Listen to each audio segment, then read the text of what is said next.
Sensoric 24 inches. Problema ay no standby power. Kaya mga boss, nawala ng standby kasi sira po yung 5 volts regulator ng mga boss. Mga boss, sira. Ang ginawa ko na boss, nag-convert ako, nag-engine ako ng back converter 5 volts. Ngayon, nung kinabit ko yung 5 volts, light indicator pero mahina yung voltage. Hindi ko mga boss, walang dumadaloy na voltage. Sira yung 1.2 yan po. Mga boss, 1.2, sira yung 1.2. Pinalitan ko yung regulator mga boss. Yan. Pinalitan ko yung regulator. Ngayon mga boss, testing natin kung talaga po yung ginawa natin mga boss. Wala nang sakit dito, noise standby, red indicator. Ngayon, tinanggal natin yung 5 volt regulator. Nag-inject na tayo ng back converter, sit down back converter. Tapos nagpalit tayo ng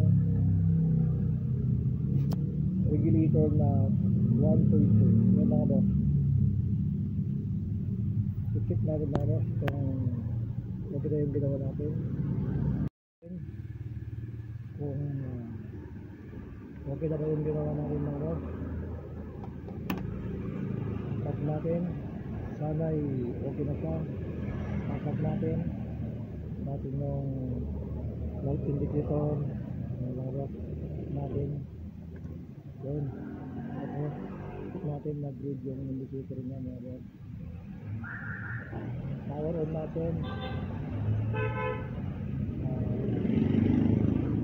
Ito mga boss, power on natin.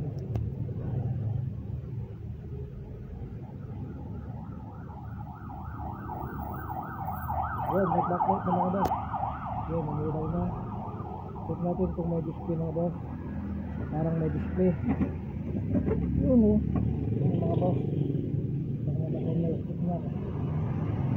Mga boss, okay na. Sasarado ko na ngayon. Magpapaimal test tayo mga boss. Mga boss,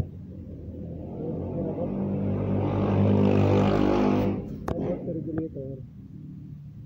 Tapos 1.2. Okay mga boss, papaimal test tayo mga boss. Ayan, okay na lang.